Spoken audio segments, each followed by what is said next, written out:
ሰላምና ጤና ባላችሁበት በአለም ጥግ ይድረሳችሁ።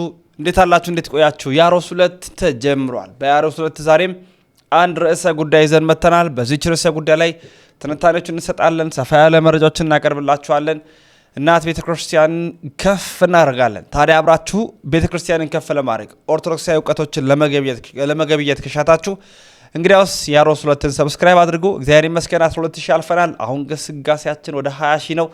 ስለዚህ ሁላችሁም 20000 እስክንደርስ እንግዲህ በደንብ አድርጋችሁ ሰብስክራይብ ማድረጋችሁ ላይክ ማድረጋችሁ እንዳይዘነጋው። ዮኒ ማኛን ነው ዛሬ የምናመጣው። በጊፍት ባርኮት ብላለች። እንግዲህ የዛ ቤት ያለችው ነብይ በጊፍት ባርኮት ምናምን ብላለች። በጊፍት ተባርኳል። አላማውን እያሳካ የሚገኝ ገንዘብ ወዳጅ፣ ለገንዘብ ሲል አይደለም ሃይማኖት፣ ብሔር፣ ሀገር ምንም ነገር ሰው ራሱ የሚለውጥ ሰው ነው። እንግዲህ ዮኒ ማኛ ማለት ነው። በጣም ቴክኒካል የሆነ ሰው ነው። በጣም ብልጥ ነው። እንግዲህ ከሰሞኑ ፕሮቴስታንት ገብተዋል። ይግባ፣ እግዚአብሔር ይመስገን። መብቱን የፈለገበት ይግባ። ምክንያቱም የሚያምነው እምነት ያድነኛል ብሎ ካመነ የሚቀጣውም ሚድሮም ራሱ ስለሆነ አይመለከተንም። ግን ከሄደ በኋላ ደግሞ አንዳንድ የሚናገራቸው ንግግሮች አሉ። ዞሮ ኦርቶዶክስን ሳይለቅ ማለት ነው። እዛ ቤት ያላችሁ ሰዎች መንቃት አለባችሁ። እና አንዳንዶቻችሁ ኦርቶዶክስ ነበርኩ እያለ ነው የሚያወራው። ኦርቶዶክስ አይደለም ልጁ ነኝ ብሎ ነው የሚያወራው እንጂ አይደለም። ያወሩበትን ምክንያቶች ያሳያቸዋል። እሱ ብቻ ሳይሆን ከጨለማው ምናምን እያለች ደግሞ ስታወራ ተሰምታለች። ነብይ ተብየዋ ጨለማ የተባለችው እንግዲህ በእነሱ አጠራር ቤተክርስቲያን ኦርቶዶክስ ናት። ያው እኛም እነሱን ጨለማ እንደምንለው በዛ አውድ ነው እሷም የጠራችው። ግን ደግሞ የትኛው ነው ትክክለኛ ብርሃን ያለው የሚለውንም ነው ማሳያቸው። ስለዚህ ዮኒ ማኛን አመጣለሁ። ምን አይነት ሰው እንደሆነም ደግሞ የእሱን ቪዲዮ አጋራቸዋለሁ። ስለዚህ ማህበራዊ ሚዲያ ላይ በተለይ በስደቷ ለምትገኙ እህቶቼ ወንድሞቼ በቀላሉ ልባችሁ አይሸነፍ ማለት በቀላሉ አትረዱ። ሚዲያ ላይ መጥተው አስመስለው ገንዘብ ለመቀበል ብዙ የፈለግ ቴክኒካል የሆኑ ነገሮች ላይ ያደርጋሉ። የልመና መንገዱ አሁን ሞደርናይዝ ሆኖ ዘመናዊ ሆኖ መጥቷል። የልመና ቴክኒኩ ማለት ነውና በጣም በፍጹም ትኩረት ሰጥተን ልንመለከት ይገባል የሚል መልእክት አለኝ። ቪዲዮን ተከታትለን እንመለሳለን። ዛሬ እልፍ አእላፋት መላእክቶች በሰማይ እልልታቸውን አሰምተውታል። ኢየሱስ ባርኩት። በቃ ክብር ለመንፈስ ቅዱስ ይሁን።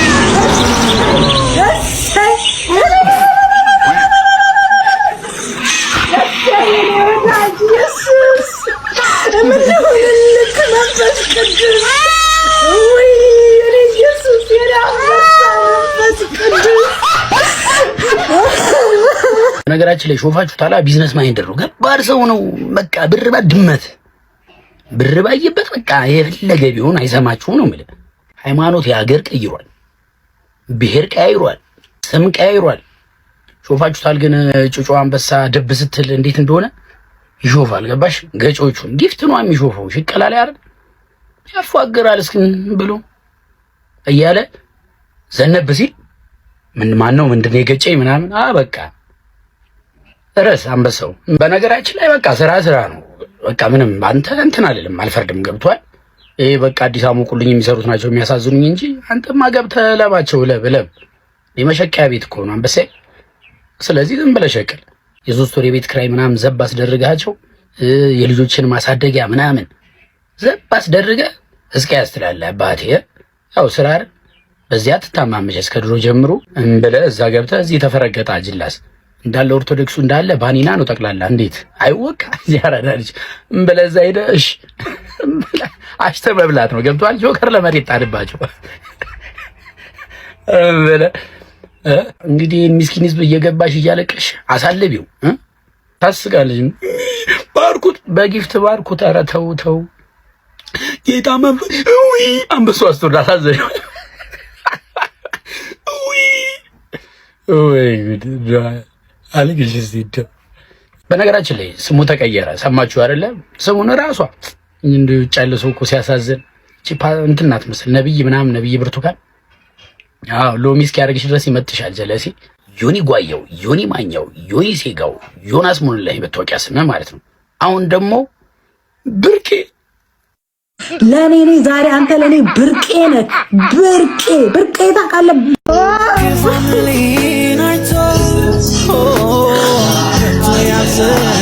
በደንብ አድርጋችሁ ወገኖች ደስ ብሎኛል። ፍቅራችሁን ግለጹለት። በቃ በእውነት አሳዩኝ። በቃ ማየት ፈልጋለሁ። ይኸውላችሁ ድራማው እንደቀጠለ ነው። ድራማ ያልኩበትን ምክንያት ምነግራችሁ ይሆናል። ይሄ ግለሰብ አሁን በዚህ ሰዓት እያለ ያለው ምን እንደሆነ ታውቃላችሁ? ውስጡን ሰረደው ማለት ነው። በቃ ማለት ጥሩ አድርጌ ነው እየሰራ ያለሁት፣ ጥሩ አድርጌ አሞኝቻቸዋለሁ፣ እንዴት ሊያምኑኝ ቻሉ ብሎ እሱ ራሱ ሰርፕራይዝ የሚሆን ነው የሚመስለኝ። ምክንያቱም የእሱም ባህሪና የእሱም ማንነት አብዛኛው የኢትዮጵያ ሕዝብ ያውቀዋል፣ ምን አይነት የቢዝነስ ሰው እንደሆነ ማለት ነው። ይሄን ደግሞ ከራሴ አውጥቼ እኮ አይደለም፣ ከዚህ በፊት የሰራቸው የተናገራቸው ብዙ ቪዲዮዎች አሉ። ወደ ፕሮቴስታንቱ ራሱ ብመለስ ብዙ ነገሮችን እሰራለሁ፣ ብዙ ጥቅሞችን አገኛለሁ የሚል ሰው ነው። ይሄ ሰው እኮ ፖድካስት ላይ ቀርቦ ሴንሲቲቭ ፓርቶችን ነው የምነካው። ፖለቲካ ሴንሲቲቭ ነው በሀበሻ፣ ሃይማኖት ሴንሲቲቭ። ሃይማኖት የቀረኝ የለም፣ ፍቅር ሲዝም ነው የቀረኝ በሙሉ ደውቃል። እኔ ማነሳቸው ሀሳቦች በሃይማኖት ፖለቲካሊ ሴንሲቲቭ የሆኑ ነገሮችን ነው ማነሳው፣ ምክንያቱም ትኩረት ለማግኘት አለ። ስለዚህ ይሄ ሰው እያደረገ ያለው ገንዘብ ስብሰባና ትኩረት ነው። ይህንን እንዴት መረዳት ያቅታቸዋል? ሲጀምር በጣም የሚያስገርመኝ እኔ የዚህ የሴትዮዋ ደስታ ሌሎቹ ደስታቸውን እየገለጹ ያሉትን አይደለም፣ ሾርት ሚሞሪ የሆኑትን አይደለም። በጣም ያስገረመኝ ነገር ይሄ ሰው ኦርቶዶክስ ነበርና ከኦርቶዶክስ ወጥቶ ሄደ የሚሉ ሰዎች ናቸው። ይሄ ሰው ከኦርቶዶክስ አልነበረም። ያን ምላችሁ በማስረጃ ነው። አንደኛ ኦርቶዶክስ የነበረ ሰው በሌላ ቤተ እምነት ሄዶ ሲመለስ የራሱ ስርዓት አለው። ቄዳር የሚባል ጥምቀት አለ፣ ንስሐ አለ፣ ራሱን የቻለ ስርዓቶች አሉት። ያንን ፈጽሞ ነው አንድ ሰው ኦርቶዶክስ ሊሆን የሚችለው። ከዛ ውጪ ግን የሆነ ቤተ እምነት ውስጥ ቆይታችሁ ክራችሁን አስራችሁ ወይም ደግሞ ማርያም ስላላችሁ እግዚአብሔር ስላላችሁ ገብርኤል ስላላችሁ ኦርቶዶክስ ናችሁ ማለት አይደለም። ይሄ ሰው ደግሞ ፕሮቴስታንትና እስልምና ውስጥ ገብቶ ነበር አምኖ ሄዶ ማለት ነው። ከዛ በኋላ ተመልሻለሁ አለ። ሲመለስ እነዚህ ስርዓቶች አልፈጸመም። እነዚህ ስርዓቶች ባልፈጸመበት ሁኔታ ደግሞ ኦርቶዶክስ ነኝ ስላለ ኦርቶዶክስ ነው ማለት አይደለም። የስም ኦርቶዶክስ ከሆነ ሊሆን ይችላል። ይሄ ሰው አሁን ባለበት ሁኔታ ራሱ ሆኖ የድንግል ማርያምን የነ ቅዱስ ጊዮርጊስን የቅድስት አርሴማ ምልጃ አልቀበልም የሚል ሰው ነው። በኦርቶዶክስ ቤተክርስቲያን ውስጥ ደግሞ ምልጃን አልቀበልም ማለት አይቻልም፣ ስርዓቱም አይደለም። ስለዚህ ከቤተክርስቲያኗ መውጣት አለበት ወይም ደግሞ የቅዱሳኑን ምልጃ የድንግል ማርያምን ምልጃ መቀበል አለበት። ይሄ ሰው እነዚህ መስፈርቶች በማያሟላበት መልኩ ዝም ብሎ ተቀምጦ እናትና ልጁ እያለ ፕሮሞሽን መስሪያ ስላደረገው አሁን ከኦርቶዶክስ ቤተክርስቲያን የወጣው ስትሉ ለእናንተ ማፈር አለባችሁ። ሲጀመር ሰውዬው ኦርቶዶክስ አልነበረም። የነበረውን ነገር የሚያውቀው እሱ ነው። ስለዚህ የሄደው ከአንዱ ወደ አንዱ ሄድ እንጂ በፍጹም ከኦርቶዶክስ ቤተክርስቲያን ወደ ሌላ አልሄደም። እዛም ገብቶ እናንተ ጋርም ቢሆን ነገ ከነገ ወዲያ ጥሏችሁ ይወጣል። ይሄ ትንቢት አይደለም። በነገራችን ላይ ሰውዬ ትሬንዱ እንደዛ ስለሆነ ማለት ነው። ስለዚህ ደስታችሁን እባካችሁ በልካችሁ አድርጉ። ክርስቶስን አንተን ኢየሱስ ክርስቶስን በአደባባይ ልቀበልህ። ክርስቶስን የካደ ሰው ጌታን ያልተቀበለ ሰው እንዴት ጌታን ሊያስቀብል ይችላል? እንዴት ስለ ጌታ ሊያወራ ይችላል? ጳውሎስ ጌታን ያልተቀበሉትን ወይም ደግሞ ልዩ ወንጌል የሚሰብኩትን የተረገሙ ናቸው ብሏል። የተረገመ ሰው እንዴት ወደ ትክክለኛ ቦታ ሊወስድ ይችላል? ሁላችሁም ኮፒ ሊንክ አድርጉ፣ ይህንን ቪዲዮ ሪፖስት አድርጉ፣ ሼር አድርጉ። እነሱ ሪፖርት ያድርጉ፣ ኦርቶዶክሳውያን እናንተ በደንብ ኮፒ ሊንክ አድርጉ። በማስረጃ እንነግራችኋለን። በማስረጃ በደንብ አድርገን። የጌታን ቃል ሳያከብሩ ጌታን ማስቀበል አይችልም። የጌታን ቃል ያልተቀበለው ሁሉ አሕዛብ ነው፣ የካደ ነው። የጌታን ቃል ያልተቀበለ ሁሉ አሕዛብ ነው፣ የካደ ነው። ጌታን ያልተቀበለ ሁሉ ደግሞ አሁን የተፈረደበት ሰው ጳውሎስ ደግሞ የተረገሙ ይሁኑ ያላቸው ሰዎች እንዴት ጌታን ሊያስቀብሉ ይችላሉ? ገላትያን 1:8 ላይ ልዩ ወንጌል የሰበከ የተረገመ ነው ብሏል። አንቺ በመጀመሪያ ደረጃ ወንጌሉን ሳትቀበይ እንዴት እሱን ወንጌልን ልታስቀቢ ትችላለች? እሱም ቢዝነስ ነው የያዘው፣ በጌታ ላይ መቀለር ነው የያዘው። የምትከፍለውን ዋጋ ደግሞ ታገኘዋለህ አንተ። አንቺ ግን በመጀመሪያ ደረጃ እንደው ነብይ ነሽ እንበል፣ የለም የሴት ነብይ። እንደው ሐዋርያ ነሽ እንበል፣ የሴት ሐዋርያ የለም። እንደው ቢኮን እንኳን ጸሎት ሲደረግ ሴት ትሸፋፈን፣ ካልተሸፋፈነች ትላጭ ብሏል ጳውሎስ በአንደኛ ቆሮንቶስ ምዕራፍ 11 ከቁጥር 5 ጀምሮ። ይህንንም ተውሽ እሺ አልን። ሁለተኛ ደረጃ ሴት በወንድ ላይ ልትሰለጥን አትችልም ብሏል ጳውሎስ ነው፣ አንቺ አይደለሽም። ጳውሎስ በጌታ የተመረጠው ጳውሎስ ነው።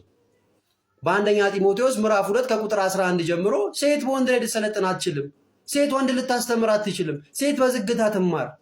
ለምን? ቀድማ አልተፈጠረችም፣ አዳም ነው ቀድሟት የተፈጠረው። ሴት በምን ትጸድቃለች አለ? በመውለድ። አንቺስ በራሴ ጸድቃለሁ ብለሽ ከጌታ ጋር ግብ የፈጠርሽ የአባቱን ቃል የካድሽ እንዴት ጌታ ልታስቀቢ ትችላለሽ? እንደዚህ አይነቱን እኮ ክርስቶስ ቃል በቃል ክዷቸዋል። በማቴዎስ ወንጌል ምዕራፍ 7 ከቁጥር 15 እስከ 21 ባለው ላይ የበግ ለምድ ለብሰው ከሚመጡ ከሐሰተኛ ነቢያት ከተኩላዎቹ ተጠንቀቁ ብሎናል። 21 ላይ ግን የአባቴን ትእዛዝ ያልፈጸማችሁ እናንተ ከሃዲዎች አላቃችሁም እላችኋለሁ ብሏል። አንቺ ጌታን ሳትቀበይ እንዴት እሱን ጌታን ልታስቀቢ ትችላለሽ? አንቺ በመጽሐፍ ቅዱስ መሰረት የተረገምሽ ነሽ። የተረገመ ሰው ደግሞ ጌታን ሊያስቀብል አይችልም። የተወዳችሁ ኦርቶዶክሳውያን እንዴት ነው ታዲያ እንዲች አይነት ርዕሰ ጉዳይ ብቻ ነው ማመጣው? አንድ ርዕሰ ጉዳይ ሰፋ ያለ ትንታኔ። ላይክ አላደረጋችሁም? ላይክ ያደረጋችሁ አይደለም ደግሞ ሰብስክራይብ ያደረጋችሁም አይደለም። ሼሩም ገና ያነሰ ነው። ኮሜንትም አልሰጣችሁኝ። ወገን እንድተሳሰብ ሁላችሁም ላይክ ሼር አድርጉ፣ ኮሜንት አድርጉ፣ ሰብስክራይብ አድርጉ እያልኩኝ እሰነባበታለሁኝ። በምሽት 5 ሰዓት ደግሞ መረጃችን የምመጣ ነው የሚሆነው። ወንድማችሁ ልዑል መብራቱ ነኝ። ያሮስን ምርጫችሁ ስለምታደርጉ እጅግ ደስ ያሰኘኛል። ተሰነባበትን። በምሽት 5 ሰዓት እንገናኝ። ሰናይ ቆይታ ይሆንላችሁ።